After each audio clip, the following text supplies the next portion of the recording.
Hi students, we have started the chapter number 3 of physics part 1. Name of the chapter is kinetic theory of gases and radiation. In this particular chapter what we have seen? We have seen the pressure exerted by the gas on the walls of cylinder. That derivation we have seen in the yesterday's lecture. What is that derivation? The pressure exerted by the gas molecules on the walls of cylinder is given by the formula 1 upon 3 rho v square bar. आता what is v square bar? It is the काय सांगा mean square velocity of the gas molecules. Gas मॉलिक्युलची जी mean square velocity असते तिला आपण काय म्हणतो सांगा v स्क्वेअर बार असं म्हणतो राईट. ठीक आहे, मग आपण we can also write that one pressure equal 1/3. What is rho means density that is mass upon volume into v square bar, right? ठीक है, pressure is also given by the formula 1/3 m upon काय सांगा v square काय सांगा bar. और you can also write that, but परत एकदा आपण या ठिकाणी लिहूया, but mass is equal to काय सांगा number of molecules into mass of काय सांगा each molecule, right? ठीक है, number of molecules into mass of each molecule enclosed in the gas, enclosed in the cylinder. Cylinder मध्ये enclosed केलेल्या मॉलिक्युलची संख्या म्हणजे मास. म्हणून आपण असं पण लिहू शकतो की pressure is equal to 1/3 n into m upon काय सांगा v into काय सांगा v square bar.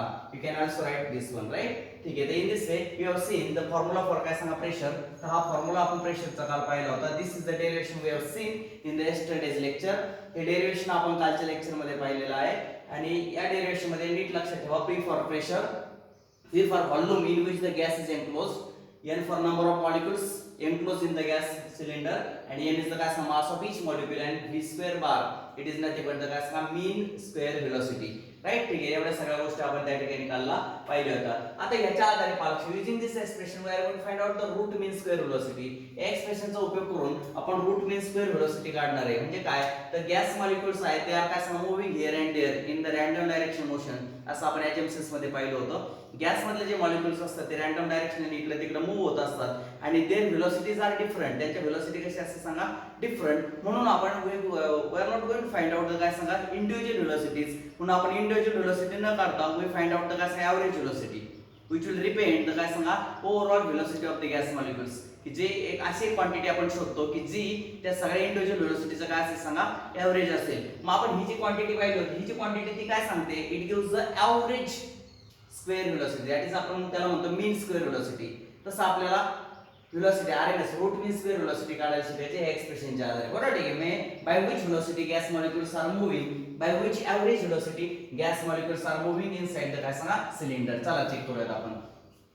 चला, आपण हा टॉपिक जो होता पहा लक्षात घ्या, आताच आपण शिकल्याप्रमाणे की प्रेशर एक्झर्टेड बाय काय सांगा गॅस मॉलिक्युल्स. पहा गॅस मॉलिक्युल किती प्रेशर एक्झर्ट करतात, तर 1/3 n into m आपण काय सांगा v into काय सांगा v square bar. This is the काय सांगा pressure exerted by gas molecules, right, on the walls of cylinder. हे आपण त्या ठिकाणी शिकलेलो आहोत. आता आपल्याला हा फॉर्म्युला आपण काय करूया सांगा थोडासा हे करून लिहूयात. पहा लक्षात द्या, 3pv is equal to n m into काय सांगा v square bar, and we can also write that v square bar is equal to काय सांगा बरं 3pv आपण काय सांगा n into m. we can write this one, right? ठीक आहे. नाउ आता आपल्या सगळ्यांना माहिती आहे, पहा लक्षात घ्या 3pv आणि आपण काय सांगा nm अशा प्रकारे आपण आलो. आता आपल्याला काय करायचं पहा लक्षात घ्या, pv is equal to what happens nrt, pv equal to काय सांगा nrt. मग आता पहा काय करतो पहा लक्षात, but now pv is equal to काय सांगा nrt, म्हणून आपलं सूत्र येणार आहे पहा v square bar is equal to 3nrt आपण काय सांगा n into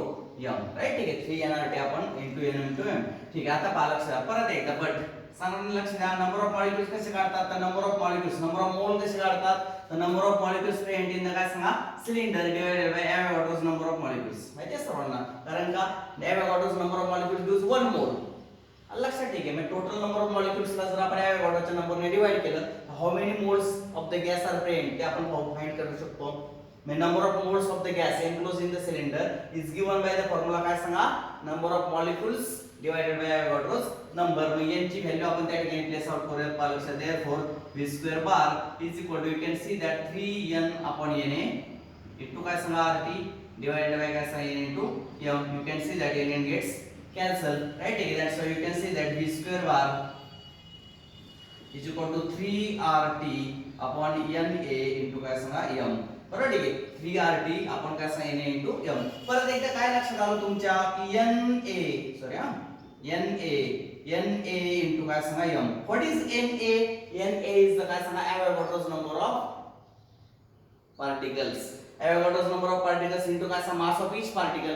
मग एका पार्टिकलच्या मासने जर ॲव्होगाड्रोच्या नंबरच्या याला जर गुणलं तर मला सांगा ॲव्होगाड्रोचे पार्टिकल्स म्हणजे काय, 1 मोलचं मास थोडक्यात. मग आपण त्याला म्हणूयात काय सांगा, molar mass is equal to काय सांगा, molar mass of that gas. नीट लक्षात घ्या, कसं आलं समजलं का.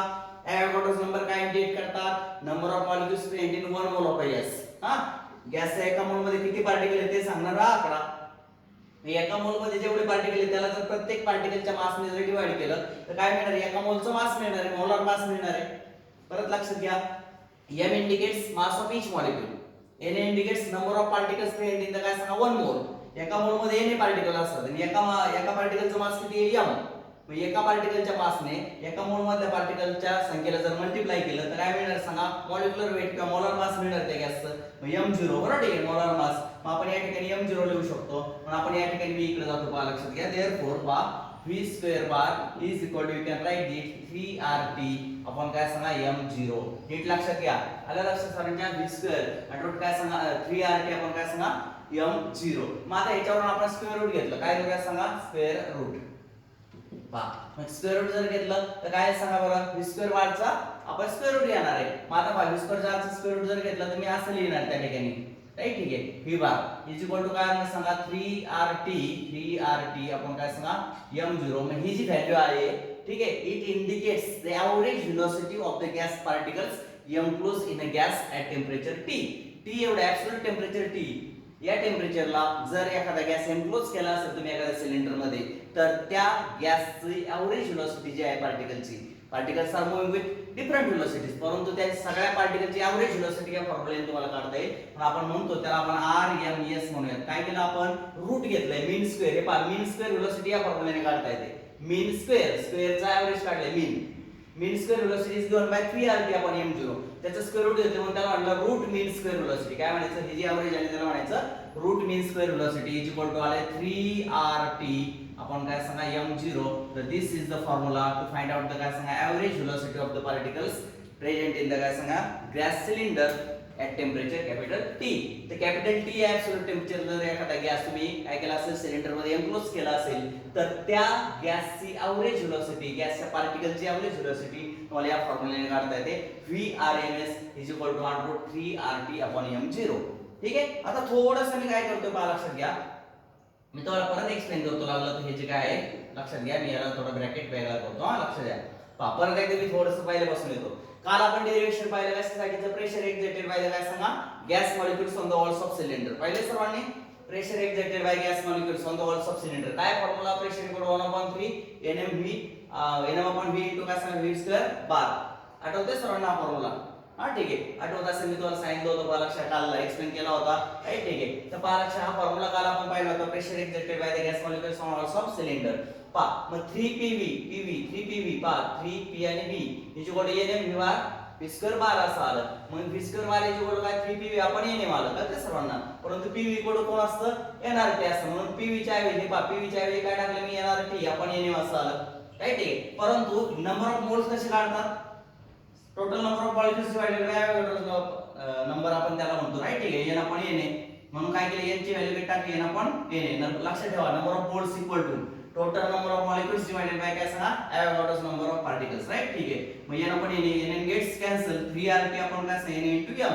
पण na into m ही क्वांटिटी काय सांगते नीट लक्षात घ्या. na म्हणजे काय, ॲव्होगाड्रोज नंबर. हा, एका मोल मध्ये किती पार्टिकल असतात, एवढे पार्टिकल असतात, आणि एका पार्टिकलचं मास किती, एवढं. मी एका मोल मध्ये एवढे पार्टिकल आणि त्याला जर एका पार्टिकलचं मास एवढं आहे तर हे काय झालं, ही क्वांटिटी काय सांगते, टोटल मास ऑफ 1 मोल. टोटल मास ऑफ काय सांगा 1 मोल. बरोबर आहे का, एका पार्टिकलचं मास m आणि असे किती पार्टिकल एका मोल मध्ये असतात ॲव्होगाड्रोचे नंबर येते. म्हणून ॲव्होगाड्रोचे नंबर इंटू काय सांगा mass of each particle equal to total mass of 1 mole of gas. म्हणून त्याला आपण मोलार मास असं म्हणूयात त्या गॅसचं. कळेल सगळ्यांना. म्हणून nm च्या ऐवजी m0 असं टाकलं तर ते 3RT आपण काय सांगा m0. This is the value of काय सांगा मीन स्क्वेअर व्हेलॉसिटी. मीन स्क्वेअर ही व्हेलॉसिटीच्या स्क्वेअरचं एव्हरेज आलं, पण आपल्याला व्हेलॉसिटीचे एव्हरेज पाहिजे. by what velocity, by what average velocity the gas molecules are moving inside the cylinder. मग आपल्याला स्क्वेअर रूट घ्यायचं. मग स्क्वेअर रूट घेतलं तर v bar is equal to √3RT आपण काय सांगा m0. त्यालाच आपण VRMS म्हणतो, म्हणजे रूट मीन स्क्वेअर व्हेलॉसिटी. कळते सर्वांना. This is the derivation gives, this derivation gives the काय सांगा average velocity of the gas molecules, average velocity of the gas molecules बरोबर ठीक आहे प्रेझेंट इन द काय सांगा cylinder if the temperature of the gas is capital T, absolute temperature जे असतं ते capital T असेल तर या ठिकाणी तुमच्या लक्षात आलं की एव्हरेज व्हेलॉसिटी काय असते या ठिकाणी आपण त्याचा फॉर्म्युला पाहिला. आता एक लक्षात घ्या बरं, हा फॉर्म्युला जर नीट तुम्ही बारकाईने पाहिला बट नीट लक्षात घ्या बरं का मी काय सांगतो. Velocity of sound, velocity of काय सांगा साऊंड. आता साऊंडची व्हेलॉसिटी किती असते तुम्ही लास्ट इयरला पाहिलं लक्षात द्या. साऊंड नावाचा जो चॅप्टर होता आपल्याला ठीक आहे वेव्हज नावाचा, त्यामध्ये आपण काय पाहिले व्हेलॉसिटी ऑफ साऊंड पहा Vs इज इक्वल टू काय घेतलेले आपण Vs equal to under root आठवते का पहा लक्षात गॅमा RT आपण काय सांगा m0 नीट लक्षात घ्या. वेअर लास्ट इयरला तुम्ही हा फॉर्म्युला पाहिलेला आहे बरोबर ठीक आहे. गॅमा हे लॅप्लासिसने करेक्शन केलं, पहिला न्यूटनने फॉर्म्युला दिला होता आहे की नाही आठवत काय सांगा RT आपण m0 पण काय लॅप्लासिसने त्याचं करेक्शन केलं गॅमा टाकला त्यामध्ये गॅमा आठवते सर्वांना. मग गॅमा इज इक्वल टू काय सांगा Cp upon Cv is equal to काय सांगा ॲडियाबॅटिक कॉन्स्टंट, त्याला काय म्हणतात सांगा ॲडियाबॅटिक कॉन्स्टंट राईट ठीक आहे. तर या ठिकाणी मी लागलं लिहितो ॲडियाबॅटिक काय सांगा कॉन्स्टंट. गॅमा कोण आहे ते ॲडियाबॅटिक कॉन्स्टंट आहे लक्षात ठेवा. मग Cp अपॉन Cv ला काय म्हणतात गॅमा म्हणतात राईट ना. मग गॅमा इज काय सांगा ॲडियाबॅटिक कॉन्स्टंट. आणि मग आता लक्षात घ्या तुम्ही नीट लक्षात घ्या ह्या बारकाईने हे सूत्र आणि हे सूत्र you can see both formulae, this formula and this formula, but you can see that both formulae are nearly same. हे दोन्ही फॉर्म्युले जवळजवळ सेम आहेत. फक्त काय आले की इथं 3 आणि इथं काय आलं सांगा गॅमा आलेला आहे. म्हणजे याचा अर्थ असा लक्षात आला तर लक्षात घ्या and so gamma has maximum value किती असते सांगा 5/3. म्हणजे gamma is always less than equal to 5/3 बरोबर आहे. गॅमा 5/3 पेक्षा असा असतो लहान असतो. म्हणजे थोडक्यात एक लक्षात आलं का 5/3 म्हणजे लक्षात घ्या लेस दॅन 3. मग मला सांगा की गॅस मॉलिक्युलची जी एव्हरेज व्हेलॉसिटी आहे आणि साऊंडचं स्पीड आहे ते नियर बाय कसं आहे सांगा सेम आहे लक्षात ठेवा. हा फॉर्म्युला सेमच आहे. गॅमाची किंमत किती आहे 5/3 म्हणजे किती आहे साधारणपणे 3 1 3 3 6 3 6 तर 1.66 आहे. थोडक्यात v साऊंडची व्हेलॉसिटी असे काढता येईल तुम्हाला. मॅक्सिमम व्हॅल्यू घेतली बरं का गॅमाची मी किती आली सांगा 1.66 मॅक्सिमम व्हॅल्यू साऊंडच्या किती आहे सांगा 1.66 इनटू काय सांगा RT डिवाइडेड बाय काय सांगा m0. म्हणजे काय लक्षात आलं तुमच्या हा फॉर्म्युला जवळजवळ कसा आहे सेम. गॅमाची मी मॅक्सिमम व्हॅल्यू घेतली gamma is less than 5/3 maximum value of gamma is 5/3 लक्षात ठेवा बरोबर आहे. माझं मला सांगा पहा नीट लक्ष द्या रेड कलर मी जे काही फॉर्म्युला लिहिलाय तो आणि हा फॉर्म्युला जवळजवळ कसा आहे सेम आहे. याच्यावर एक लक्ष देता का तुमच्या की the velocity average velocity of the काय सांगा gas molecules, the average velocity of gas molecules is nearly equal to the velocity of sound in the gas. He sound त्या गॅसची साऊंड मध्ये जी velocity असते ती कुठे असते. मग आता पहा लक्षात घ्या मला सांगा इकडे लक्षात कळतंय फक्त एक लक्षात आलंय का velocity of sound is less than that of काय सांगा average velocity of the काय सांगा gas molecule. गॅस मॉलिक्युल ची velocity किती आहे 3 RT आपण काय सांगा m0 याची किती 1.66 RT आपण m0 रूट मध्ये. तर त्या सर्वांना याच्यावरून काय लक्षात आलं 10 एक कंक्लुजन मी या ठिकाणी काढलं व्हेलॉसिटी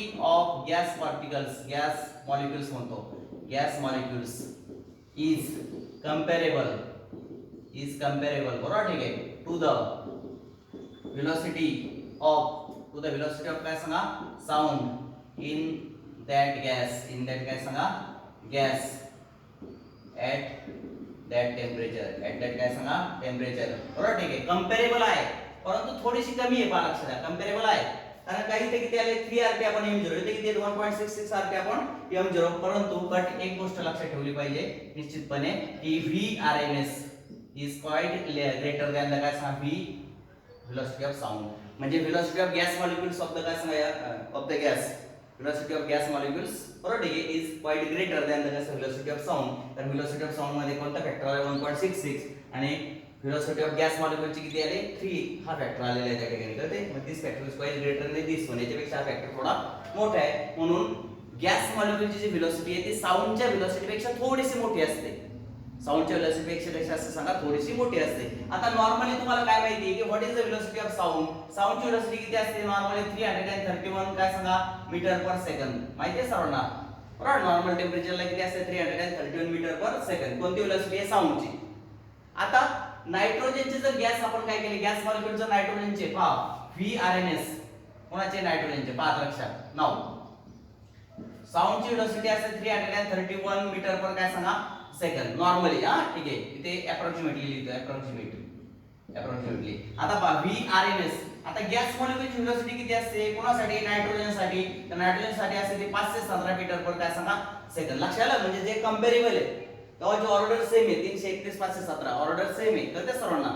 आलं लक्षात? ठीक आहे. त्यानंतर काय सांगा, व्हेलॉसिटी ऑफ काय सांगा, गॅस मॉलिक्युल्स ऑफ काय सांगा, ऑक्सिजन. ऑक्सिजनचे जे गॅस मॉलिक्युल असतात त्यांची व्हेलॉसिटी जी आहे ते साधारणपणे किती असते? साधारणपणे 400 काय सांगा 83 मीटर पर सेकंद. म्हणजे याचा अर्थ काय की velocity of nitrogen molecules, velocity of काय सांगा मॉलिक्युल्स ऑफ नायट्रोजन, बरोबर ठीक आहे, इज काय सांगा 570 मीटर पर सेकंद.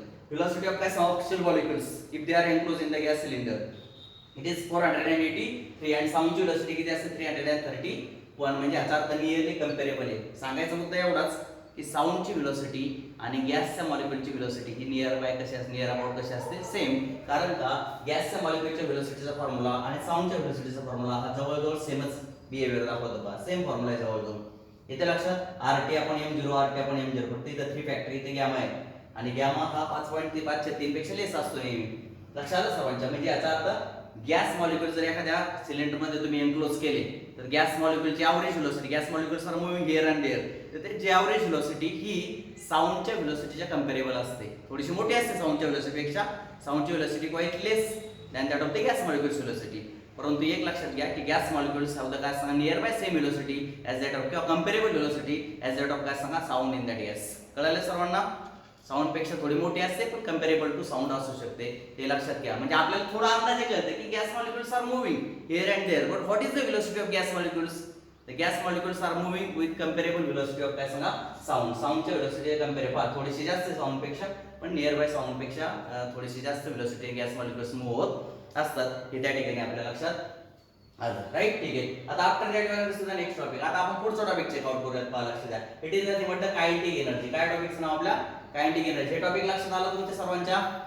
हा, कशी व्हेलॉसिटी काढली गॅस मॉलिक्युलची समजलं का सर्वांना? ठीक आहे. √3RT आपण M0. बाकीचा जो टॉपिक आहे तो नाही लक्षात ठेवला तरी चालेल, परंतु ही व्हेलॉसिटी तुम्हाला माहिती पाहिजे.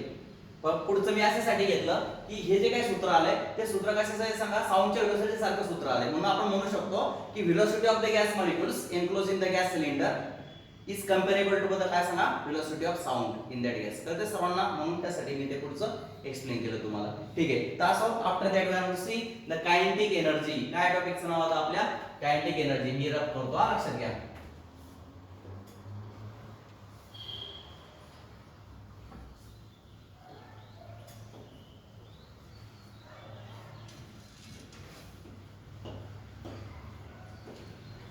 पहा टॉपिक जो आता आपला काय सांगा कायनेटिक एनर्जी होतं काय सांगा गॅस एनक्लोज इन द काय सांगा सिलेंडर. पहा सिलेंडर मध्ये जर गॅस आपण एनक्लोज केला असेल तर त्याची कायनेटिक एनर्जी किती येते ते आपल्याला चेक आउट करायचे. सगळ्यांना माहिती आहे काय? पहा दुसरा टॉपिक मी या ठिकाणी लिहितोय, हेडिंग देतोय. पहा लक्षात. सेकंड टॉपिक आपला सुरू झालाय, दॅट इज काय सांगा kinetic energy.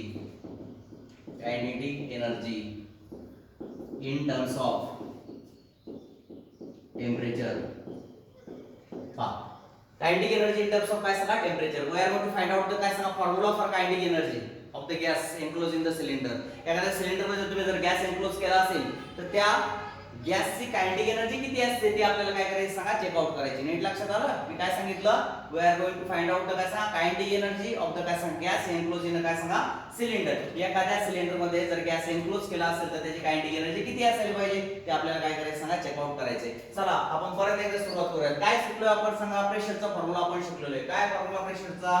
Pressure equal to बोला काय? प्रेशर इज इक्वल टू 1/3 बरोबर ना? ठीक आहे. m अपॉन v आणि काय सांगा v स्क्वेअर चा बार. आठवते सर्वांना m for mass of the gas enclose in the cylinder, v for velocity कळते सर्वांना, आणि v square bar is it nothing but the mean square velocity. माहिती आहे सर्वांना? ठीक आहे. अशा पद्धतीने आपण शिकलो. मी थोडंसं पुढे जातो. पहा लक्षात. p इज इक्वल टू लक्षात घ्या p इज इक्वल टू 1/3 बरोबर. ठीक आहे. p इज इक्वल टू काय सांगा 1/3 आणि हा जो v आहे पहा लक्षात घ्या 1/3 चा एस इट इज असं करतो पहा लक्षात. 2 ने मल्टिप्लाय करतो 2 ने डिवाइड करतो इनटू 1/3 m v स्क्वेअर बार m v स्क्वेअर काय सांगा बार डिवाइडेड बाय काय सांगा v. नीट लक्षात घ्या बरं का मी काय केलं.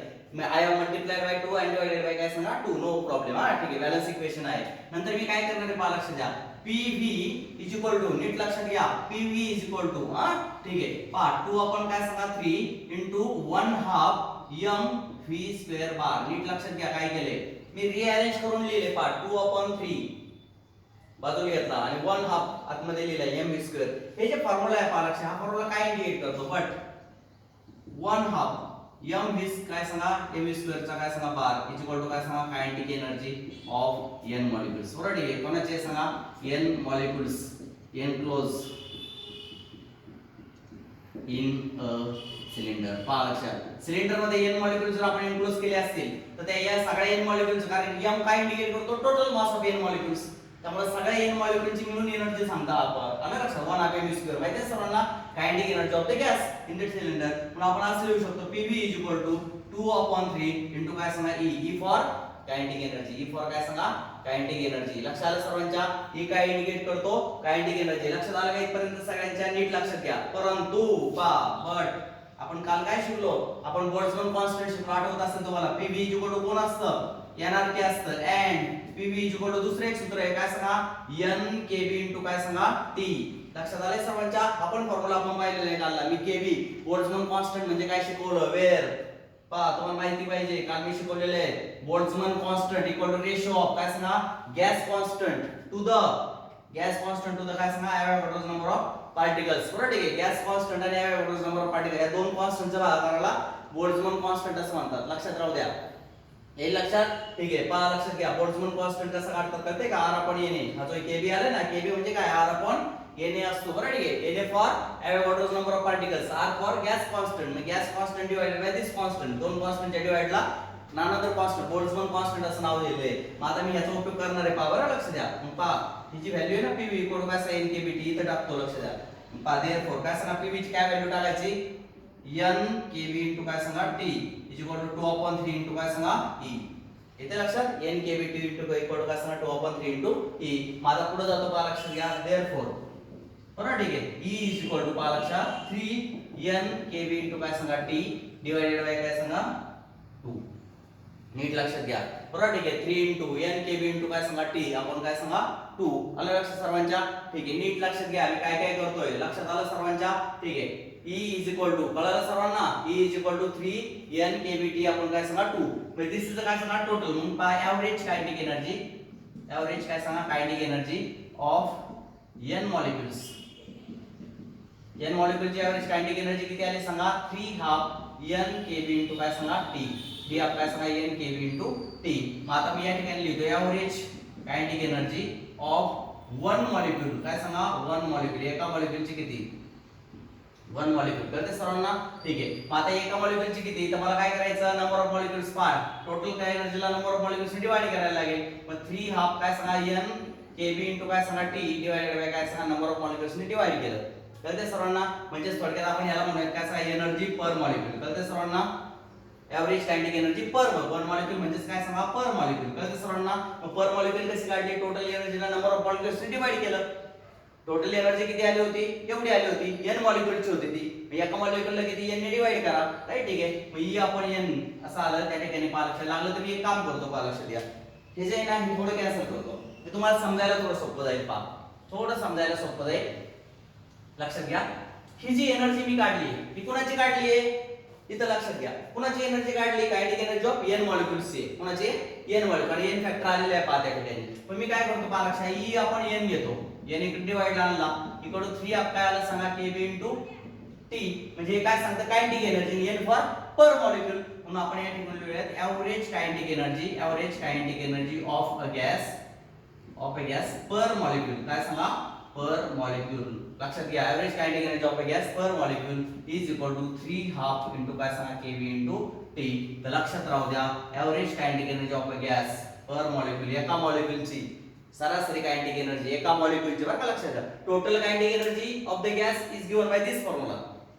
बरोबर ठीक आहे 3 हाफ kB इनटू n ही टोटल झाली. आणि एका मॉलिक्युलची जर काढायची असेल ती ही आपण काय करावं लागेल n इकडे डिवाइडला घेतला इक्वल टू 3 हाफ काय सांगा kBT average kinetic energy of a gas per molecule is given by the formula 3 half kBT. एक लक्षात आलं का तुमच्या मग average kinetic energy per molecule is directly proportional to because 3 half is constant and Boltzmann constant is also constant. म्हणजे ह्या दोन गोष्टी कॉन्स्टंट असल्यामुळे काय आलं सांगा ऍब्सोल्यूट टेम्परेचर. म्हणजे kinetic energy of the gas kinetic energy per molecule of the gas is directly proportional to the absolute temperature of the gas. कळलं सर्वांना.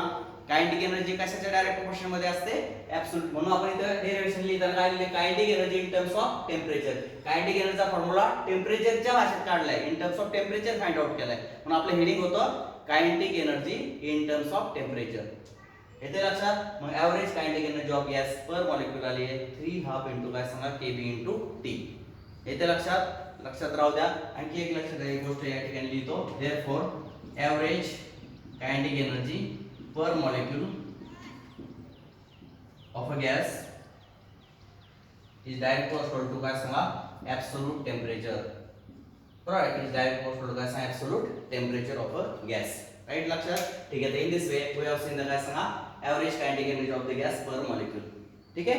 तर अशा पद्धतीने दोन डेरिव्हेशन दिसतो. मला मागाशी मी काय सांगितलं रूट मीन स्क्वेअर वेलोसिटी सांगितली. तर त्याचा फॉर्म्युला मी या ठिकाणी लिहितो. फॉर्म्युला आला होता root mean square velocity VRMS is equal to आठवत काय सांगा 3RT आपण काय सांगा मोलार मास m0. आठवतंय सर्वांना. ठीक आहे. आणि आता आपण कायनेटिक एनर्जीचा फॉर्म्युला त्या ठिकाणी काढलाय. तर कायनेटिक एनर्जी काय सांगा इज गिवन बाय काय सांगा 3½ इंटू काय सांगा केबी इंटू काय सांगा T. Kinetic energy per molecule इथे लिहितो पर मॉलिक्यूल एका मॉलिक्यूलची. लक्षात 3½ काय सांगा केबी टी. तर दिस इज द फॉर्म्युला. लक्षात घ्या. परत सांगतो. प्रेशरच्या फॉर्म्युल्यापासून सुरुवात केली होती 1/3m/v v/2 नंतर 2/2/2 ने काय सांगा मल्टिप्लाय केलं. नंतर थोडंसं रिअरेंज करून लिहिली पदवीला अशा 2/3 बाजूला लिहिला 1/m². कारण 1/m² म्हणजे कायनेटिक एनर्जी असतं. म्हणून मला ही टर्म बाजूला काढली मी कळतंय. याच्याऐवजी लिहिलं. लक्षात आलं सर. मग pv 2/3 इंटू कायनेटिक एनर्जी. कारण 1/m² म्हणजे एनर्जी असतं. ठीक आहे. नंतर पहा लक्षात pv कोण असं एनर्जी किंवा मग pv nkbt पण लिहिता येतं आपल्याला. केबी म्हणजे काय असं मी तुम्हाला काल एक्सप्लेन केलं होतं. त्या पीव्ही च्या ऐवजी मी एनकेबीटी लिहिलं इक्वल टू 2/3 ई लिहिलं. मग E is equal to 3 NKBT upon 2 आणि मग energy per molecule is given by this formula 3½ KBT. आलं लक्षात. ठीक आहे. अशा पद्धतीने आपण पाहिलं सांगा एव्हरेज कायनेटिक एनर्जी काय सांगा for gas is direct proportional to absolute temperature of the काय सांगा गॅस. ठीक आहे. ठीक आहे. आता आपल्याला काय चेक आउट करायचंय काय सांगा लॉ ऑफ इक्विपार्टिशन ऑफ काय सांगा एनर्जी. ठीक आहे.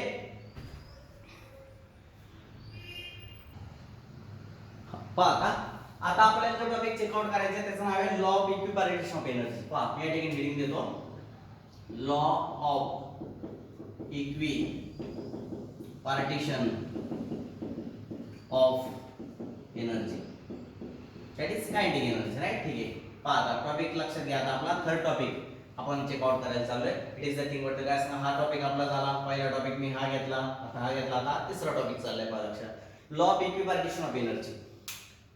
एकदम सिंपल कन्सेप्ट आहे. आत्ताच आपण काय शिकलो तर kinetic energy per molecule. Right. ठीक आहे. पहा लक्षात द्या कायनेटिक एनर्जी पर काय सांगा मॉलिक्यूल. पहा एका मॉलिक्यूलची कायनेटिक एनर्जी. राइट. ठीक आहे.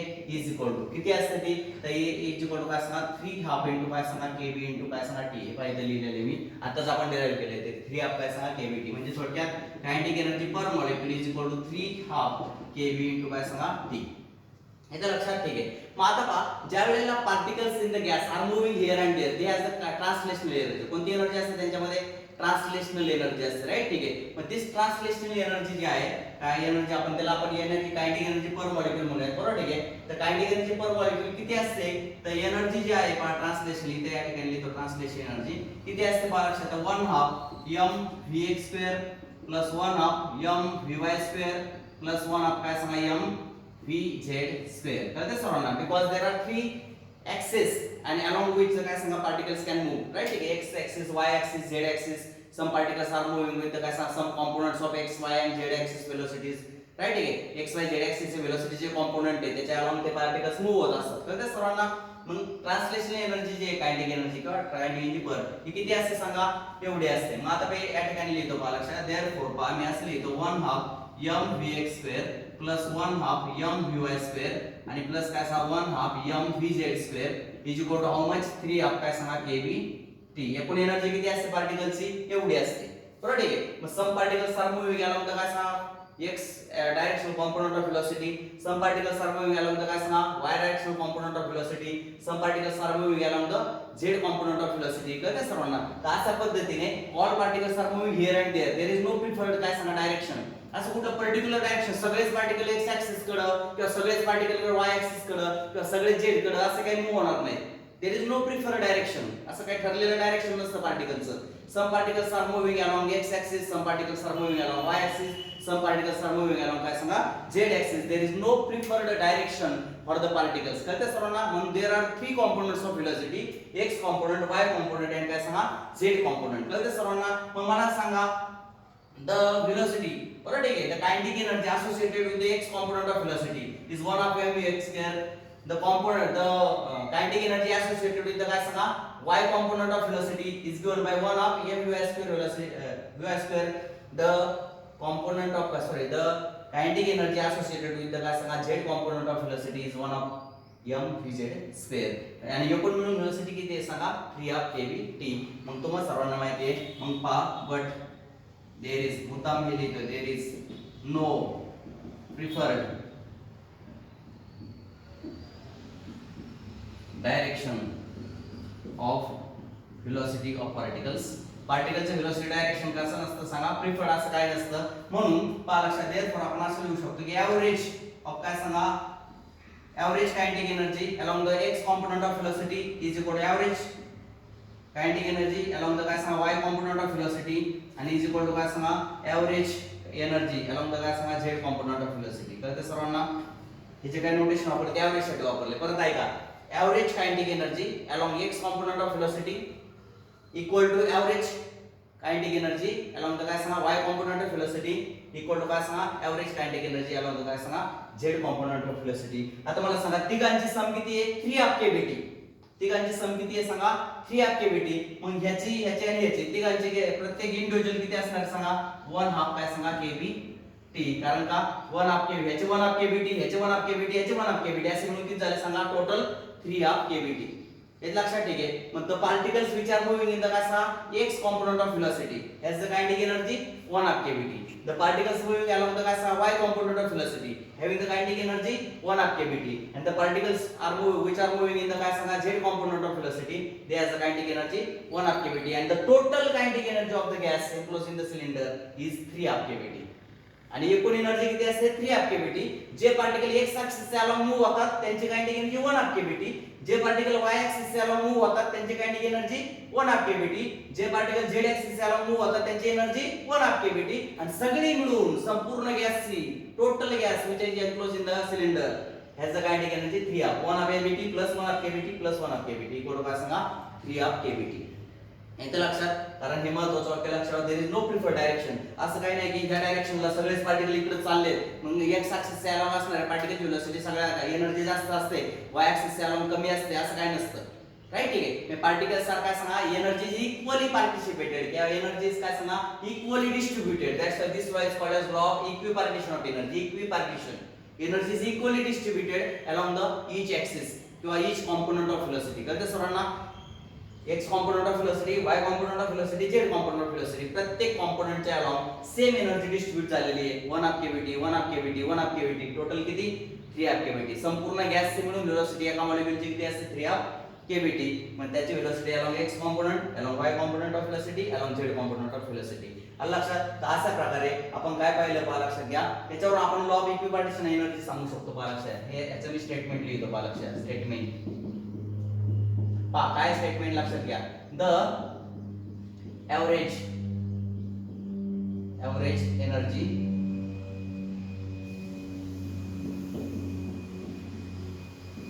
associated with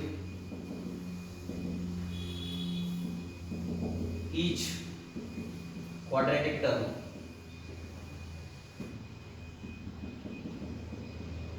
in the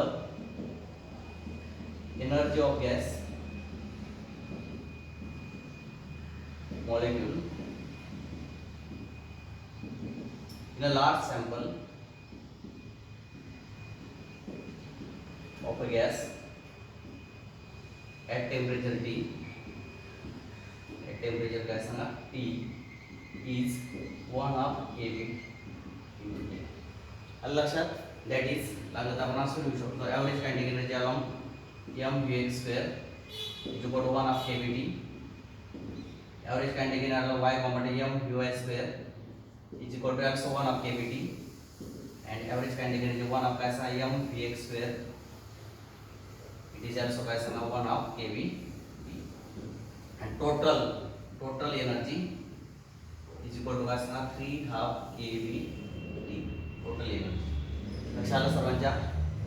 along x axis along y axis. मग काय लिहिले पहा, लॉ काय लिहिलाय मी, एव्हरेज एनर्जी, सरासरी energy associated with each quadratic term. पहा 3 quadratic terms are there, vx2 vy2 आणि vz2. कळतं सर्वांना? ठीक आहे. 3 quadratic terms are there in the काय सांगा कायनेटिक एनर्जी. कळतं सर्वांना? मग average energy associated with each quadratic term in the energy. एनर्जीच्या 3 quadratic terms असतात. This is the first, this is the second आणि this is the third. Quadratic म्हणजे square. कळतं सर्वांना? मग प्रत्येक क्वाड्रॅटिक टर्मशी निगडीत असणारी जी एनर्जी आहे, प्रत्येक कुठं इन द काय सांगा लार्ज सॅम्पल ऑफ गॅस, खूप मोठा गॅसचा सॅम्पल आहे आणि प्रत्येक क्वाड्रॅटिक टर्मशी निगडीत असणारी जी एनर्जी असते ना कुठे या टेम्परेचर टी ती किती असते 1 of KBT. With this quadratic term the energy associated with काय सांगा 1 of KBT. with this quadratic term the energy associated is also 1 of kBt. with this quadratic term the energy associated is also काय सांगा 1 of kBt. along each quadratic term the energy associated is काय सांगा equal. along this quadratic term same energy, along this quadratic term same energy, along this. याचा अर्थ प्रत्येक quadratic term से associate असणारी energy हे कशी असते इक्वल असते. म्हणून त्याला म्हटले equi partition of energy. Energy सगळ्या पार्टिशन मध्ये काय केले सांगा इक्वली डिस्ट्रीब्यूट झालेली आहे. म्हणून इट इज कॉल्ड एज काय सांगा इक्वी पार्टिशन ऑफ एनर्जी. तर तिसरा लॉ काय सांगा law of equi partition of energy. परत आहे का कायनेटिक एनर्जी पर मॉलिक्यूल किती असते 3 ऑफ केबीटी. परंतु molecules are moving in the X axis, Y axis and Z axis. There are no preferred direction. कुठे असं डायरेक्शन नसतं. त्यामुळे the molecule has काय सांगा kinetic energy along x axis, molecule has the kinetic energy along y axis, molecule has the kinetic energy along the काय सांगा z axis component is same and it is काय सांगा 1 of kBt and total मिळून किती असते 3 of kBt. कळलं सर्वांना?